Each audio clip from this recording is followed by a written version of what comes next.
welcome. And I was doing this video, and then the blue screen of death showed up. So let's hope that doesn't happen again. This is why I have an extra computer. I already had one die that was the really old one. This is why I've got computers around. Just in case, because when you make your money online, it's really important to make sure you have some sort of a backup. I just don't want to end up having to get another backup. Anyways, when I talk about best of and I talk about histories, I put things together. So Minnesota and Dallas would be together. But if I'm talking as purely a fan, which is what these videos are, as me as a hockey fan, I felt that I needed to talk about it as Minnesota and Dallas. So when I get to Colorado, it'll be Nordiques and Avalanche. And I think there's an important distinction as a hockey fan. And so if a player shows up on the list as a Minnesota North Star, they're not going to show up on the list as a member of the Dallas Stars and vice versa. This means Mike Modano, I'm just letting people know right now, Mike Modano will show up as a Dallas Star. Neal Broughton would show up as a Minnesota North Star. Because that's where I see them, as Dallas Stars, Minnesota North Stars. So that's just an example. They are both on the list. No spoilers in that. Now, for the second time, I'm going to do the countdown of the 10 favorites of each team. So I've done top 15 for Vancouver and Boston. For this, I thought top 10 of each. If I did top 8 of each, I'm going to end up leaving off guys that I was a huge fan of as a kid, especially Minnesota. For the record, I was a bigger fan of the Minnesota North Stars than I am of the Dallas Stars, but it's the same organization, so it's a very small difference. Basically, at the time that the Minnesota North Stars were in their existence, I would have gone Vancouver, Minnesota, and Boston if you'd asked me my favorite teams. After Minnesota moved, it turns to Vancouver, Boston, Minnesota. So that's where the difference is, or Dallas, Vancouver, Boston, Dallas. So that's the only change. Sorry, number 10 for the Minnesota North Stars, and we're starting off with players that the kids in the crowd won't have heard of. So we'll start with Curt Giles on the Minnesota side. Very competent defenseman who was a Minnesota North Star for quite a while. And just, again, the measure of a defenseman for me is how much do you yell at your television screen? If you yell at your television screen at the defenseman a lot, he's probably not one of your favorites. If not, he may very well be Curt Giles. Now, number 10 for the Dallas Stars. For the kids in the crowd, you guys will know this name, because he's currently a member of the team. And that's Radek Faksa. Faksa is an excellent third-line center, good on face-offs. I still think there's some more offensive upside there. I could see him having a sudden run and have a sudden 30-goal season. I don't know when, but I could see him putting together a 30-goal season. And being one of those guys that people all of a sudden say, hey, where'd this come from? Sort of like Brian Rust in Pittsburgh, but, I mean, obviously a little different. But, yeah, Faksa, I like him a lot. I think he's still got that potential. And he's been one of my favorite stars since he came up. And he reinvented himself after being a first-round draft pick. And that's inspirational in and of itself. Number 9 on the list.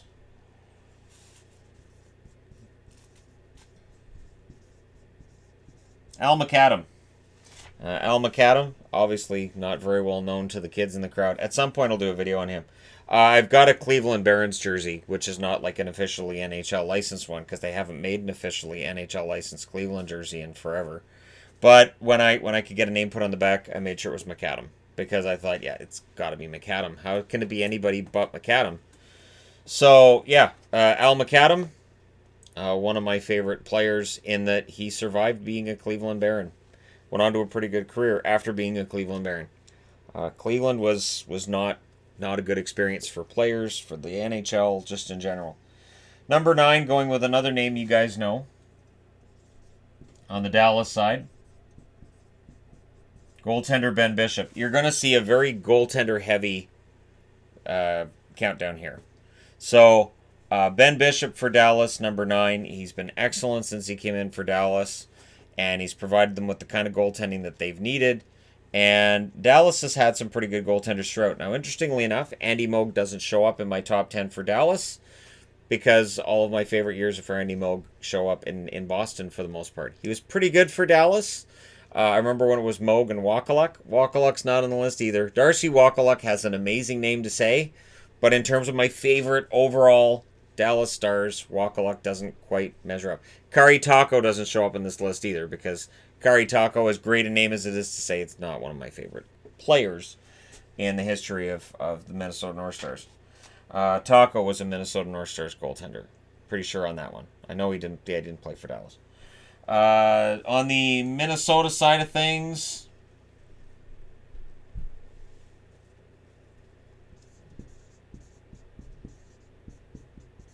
so when I was a kid and first started watching hockey, one of my favorite defensemen was Craig Hartsburg.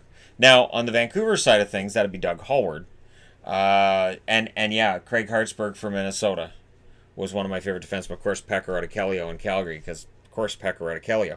If you're a Calgary fan, don't be surprised when Pekka Rautakelio shows up in my top 10 favorite Calgary Flames ever, because of course it does.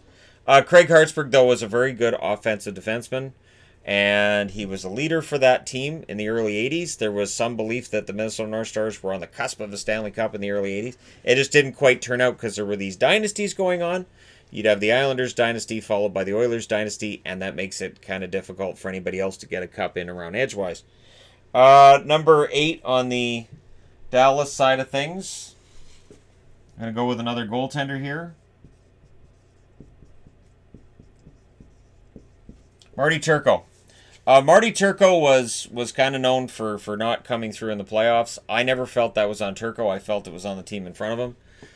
There are certainly arguments to be made about goaltenders who don't make it over the hump. To me, Turco, he wasn't the problem. The Dallas Stars had excellent goaltending with Turco, and honestly, this franchise has had pretty good goaltending throughout its history. There have been, right from the very beginning, goaltenders that I cheered for and really enjoyed watching, and Marty Turco is one of them. I honestly had hoped that he would end up winning a Stanley Cup. Ed Belfour's not on my list, though. That's the odd thing. Ed Belfour doesn't make the list. Number 7, on the Minnesota side of things, we're going to go with another goaltender, John Casey. Yep, another goaltender. John Casey was on the receiving end of some rather famous goals. Yes. He was the goaltender when the Minnesota North Stars made their run to the Stanley Cup Final in '91. It was an unlikely run in that the team wasn't very good during the regular season, but they'd underachieved during the regular season as well. So they probably weren't as bad as their record. So John Casey was excellent for them during that run. I'm up to the 91 playoffs in my classic playoff series playlist. I didn't go with any of the Minnesota series because there was one that I thought was more important. But yeah, John Casey deserves a video at some point in time. There will be time for career videos for plenty of players. So yeah, John Casey, one of the more noticeable and notable goaltenders from the Minnesota North Stars. I do want to give one honorable mention on the Minnesota side. Basil McRae. Basil McRae, I wanted in the top 10, but I just couldn't make it work. And so yeah, note and Brad, well, I'm at Brad Maxwell. So there you go. Couple of honorable mentions there. Back over to the Dallas side of things. And I'm going to go with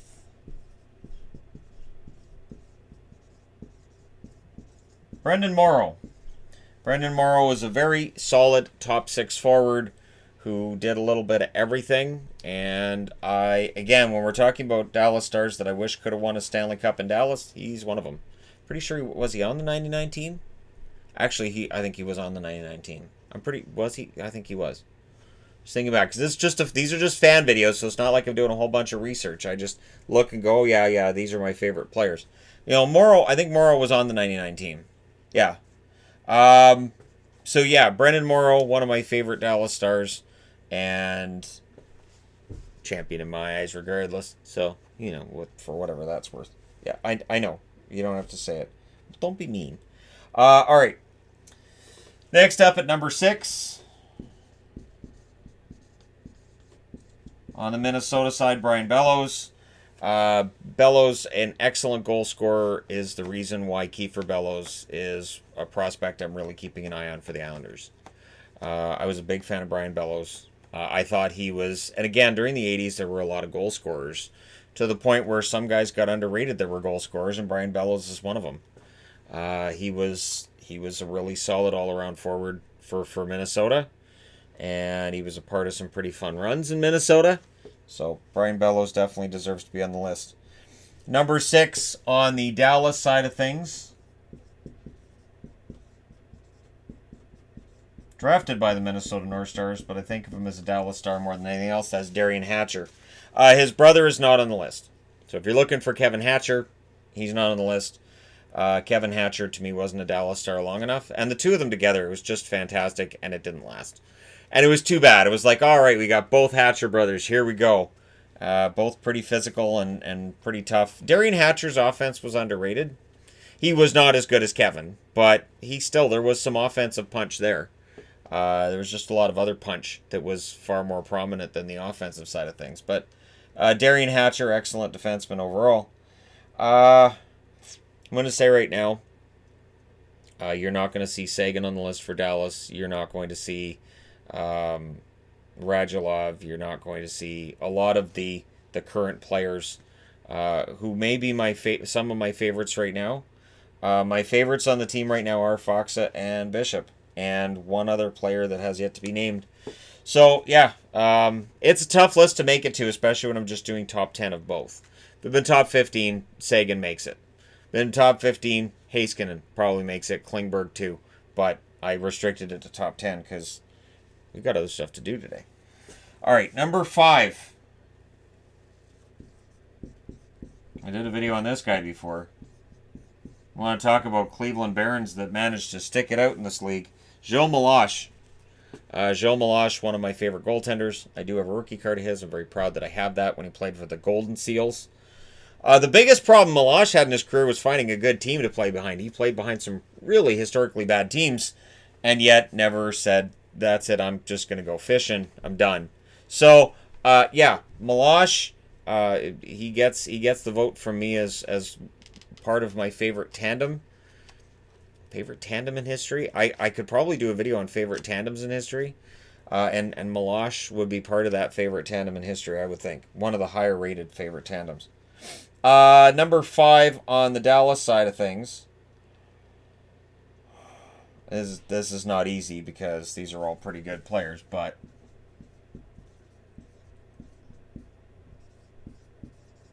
Sergei Zubov. Zubov, who of course Hall of Famer and all of that stuff, came over from the New York Rangers and proceeded to have an excellent career as a member of the Dallas Stars. One of my favorite defensemen they had, clearly.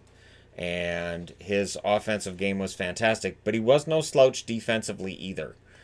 Pretty good all-around defenseman, and one of the best offensive defensemen this team ever had. Maybe the best offensive defenseman this team's ever had. So if Heiskanen's going to get there, or Klingberg's going to get there, they got some work to do to catch up with Zubov. Zubov was a pretty special talent. Number 4 on the Minnesota North Stars side of things, I will go with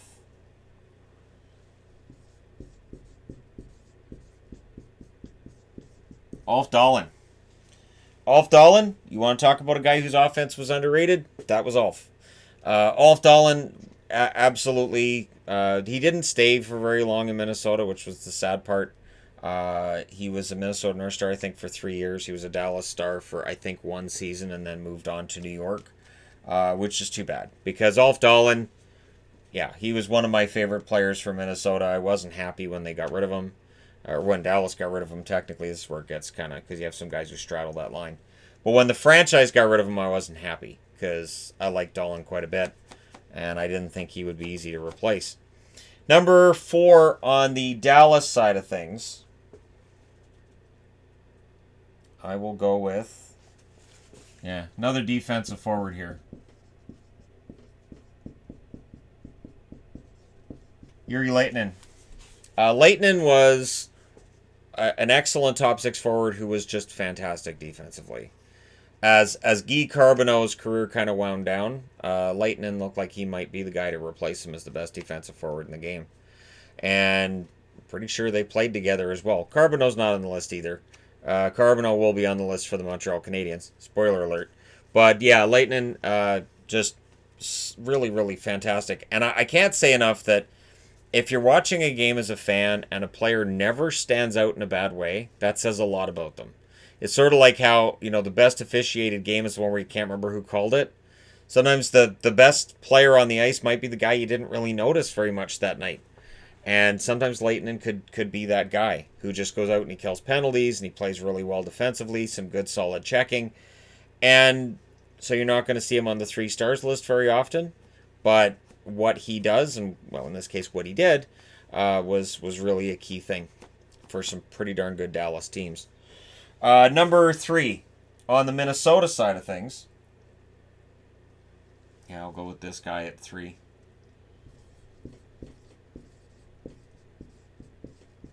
Don Beaupre. Don Beaupre was basically a hero of mine as a little kid because I watched what he did in the playoffs. He was pretty good. And he didn't have like a huge superstar career or anything, but he was one of my favorite players. And if you're under the age of, I'll say 35, you may not know who Don Beaupre is. If you're my age, you may not remember much about Don Beaupre other than, didn't he play for the North Stars at one point or something? Was he short? I think he was short. Didn't he play for the Capitals? So yeah, Don Beaupre was my favorite goaltender for the Minnesota North Stars ever. And pretty solid competition there too, because North Stars goaltenders, clearly I had some affection for in both Milosh, Casey, being on the list with Beaupre, and those are the top 10 ever in Minnesota. So that says a lot right there. Now, number 3 on the Dallas side of things, so I'll tick off that one.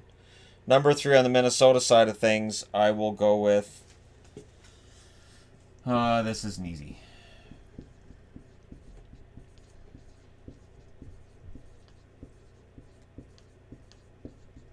It's not easy to take Jamie Langenbrunner off the board.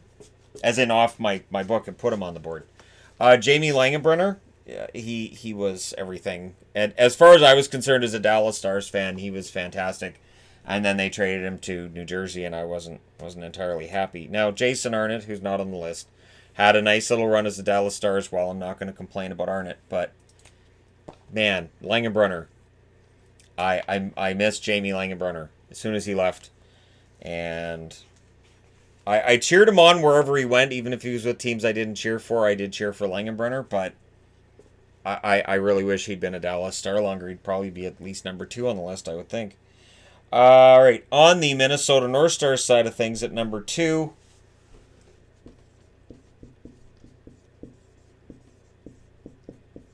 Neal Broughton. Neal Broughton, when we're talking about guys from the 80s that it's easy to forget, he's on that list. Played for a very, very long time. He would end up getting Stanley Cup rings before he retired. Good. When you talk about guys who aren't in the Hall of Fame that you might be able to make the argument for, Broughton's in the realm of guys you might be able to make the argument for. He's not a guy you can make an ironclad argument for, but Neal Broughton put up some pretty decent numbers over his career, and it is hard for me to think of somebody who is more synonymous in the time I watched Minnesota with the team than Neal Broughton.